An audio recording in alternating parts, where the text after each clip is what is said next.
Was it hard for you to actually raise money then, or like did you have to go to like many VCs, or was it, I don't know, like yeah, geez, like 101 and you got the money finally? Yeah, I mean, the VC journey, and I mean it's still ongoing, honestly. But that I would say the VC, like almost upskilling ourselves to be in a position to actually know how to raise capital and to what to do there. Like we both have like tech and marketing, we're comfortable with that, we've been doing it for ages, but neither of us had ever raised any like capital. So that upskilling, I would argue, was probably one of the biggest challenges in all this. Because honestly, I went in completely blind. Like I'd worked in startups, I vaguely knew kind of how it worked, but to be honest, I'd always just been in my bubble of like, I do the Android app, I'm gonna just write the code and then I'll go home and my life is fine.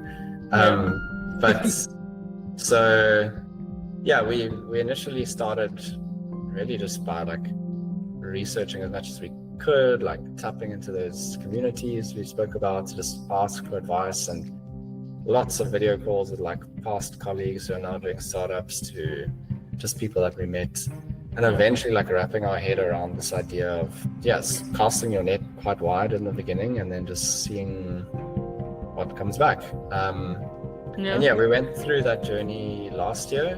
We didn't cast it too wide, but we sent it out to like a few people, local and abroad. We had a good experience with one where the relationship developed. There was a long due diligence process, which taught us a lot about like what we should be looking out for, like what are the healthy signs of our business in particular doing well or not. There was, developing negotiation skills. There was an appreciation of that these things take time, especially in South Africa. And ultimately, we didn't go with the deal, but we did get given a deal. So it was kind of a win. But also, obviously slightly deflating for them and for us that it didn't work out.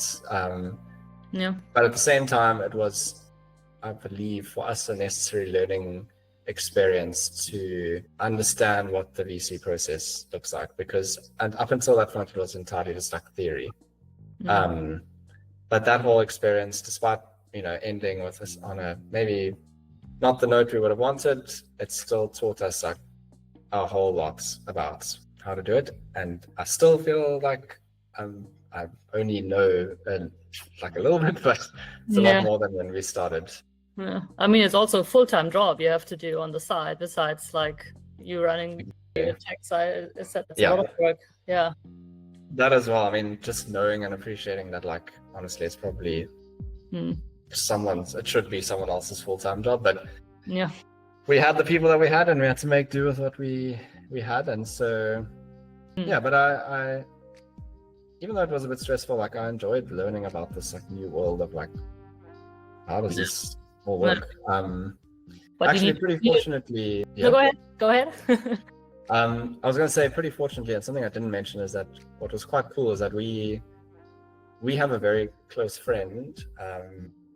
Well, actually, I have two close friends, but the one in particular is her name is Jill, and she actually around a similar time to us starting Thrift started her own fund called Misfit Ventures, and it's a different like kind of fund that's aimed at different types of investments, like not really what we are looking for per se, but Jill had all this experience in working in VC prior to her starting it, and was like an invaluable person to really bounce all of this stuff off of, like, how does that work, what does that acronym mean, like why does this happen now, like all those things. And we almost like learned tons off her, and then slightly like traded favors with each other, where like we might come in and say, hey, so we tech thing or tech advice on maybe an area where their company needed some help. So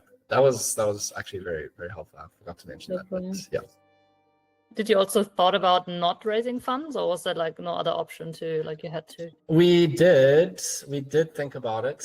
The problem with what we initially started with that business model is that it requires physical space in order to scale. Yeah. So you need a warehouse, which you pay rent for. You need staff to work in the warehouse, who you pay salaries to. And that's sort of directly related to how fast you can process someone's items coming in and how fast they get up online for sale, and how much of that you can do. So it became apparent to us that we would need to do that. But then again as well, like we had a team of like 4 or 5 at the time. We needed to pay maybe not crazy salaries, but something that will, keep the lights on for all of us. No. Thanks for listening. Hit subscribe so you don't miss the next episode.